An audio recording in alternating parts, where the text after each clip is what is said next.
This is Tom Campone, and today we're here to talk about the 4 steps to make your next real estate offer a success.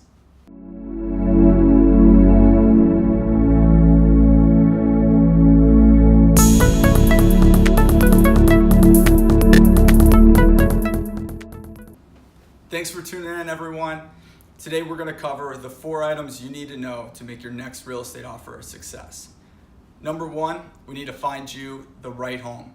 Now everyone thinks you're going to find 100% perfect home. Hate to tell everyone, ruin it. That doesn't exist. But we are looking for a home that's a 90-95% of what you want. You're going to compromise on a few things, but once we lock that down, we're on to step 2. So once we find the right property, the next step is to pull a market analysis. So a market analysis will include comparable properties, and under that umbrella, we're looking for number of beds, number of baths, finishes. But comparable properties don't tell the entire story. We're also looking at competition. How many units are competing in this space? How many are on the market? What does the inventory look like? Is this the best price, the best property in this price bracket, or is it not? We're also looking at other items like market time to see, has this property been sitting for a long time? If it has, there may be more flexibility in the price. Another item that factors in is time of year. If you're buying in November and December, you have actually a better chance of getting that property at or below market value just due to the time of year and maybe the seller's circumstance. After we've figured out what the home is worth, I ask all my buyers to write a letter to the sellers.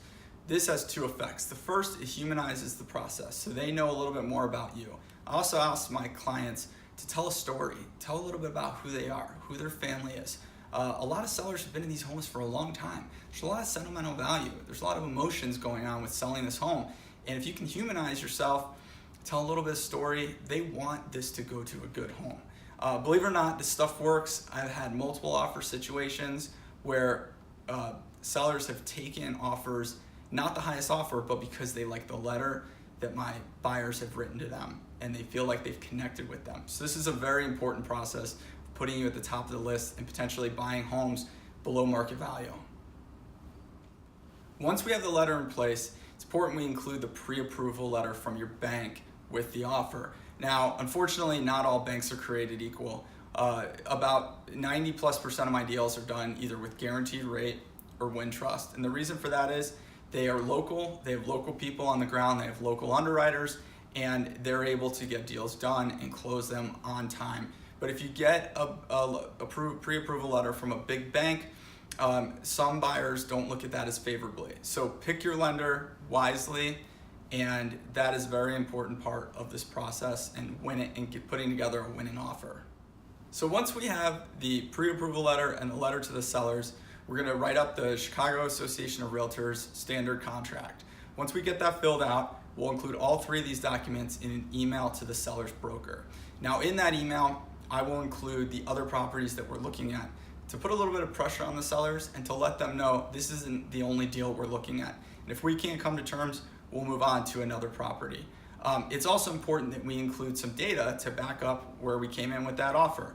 So we will obviously pull favorable data to our offer and make sure that we not only touch the emotional side of the transaction, but we're also touching the logical side as far as here are the comps we pulled, here's what we think the home is worth, and here's why it's worth that. The final item on this list is don't make this a contentious process. If that owner has been in the unit for a number of years, there may be emotions as far as what the home is worth, but in my experience, if we do not completely lowball the offer and we come in with data to support where we're at and we write the letter to let them know who we are, then we will be in a much better position starting at near market value or slightly below than we will if we come in with a lowball offer. What happens normally if you come in with a lowball offer, the other party gets offended, becomes contentious, they no longer want to work with you. The whole process, you will end up being in a better position in the final dollar amount and the final net to you, the net price paid, if you come in with an offer that can be supported by data, if we can also humanize you as a buyer, we will be in a much better position. So I strongly consider not putting in a lowball offer, but an offer we can support with data to make sure we get you the best deal at the end of the day. That's it for the list today. I hope everyone got something out of this video and learned a little bit more about the buying process and how to put together a successful offer. If you like this video, I would greatly appreciate you hitting the like button, sharing it with your friends, and I hope to serve you in the future. Thanks for your time.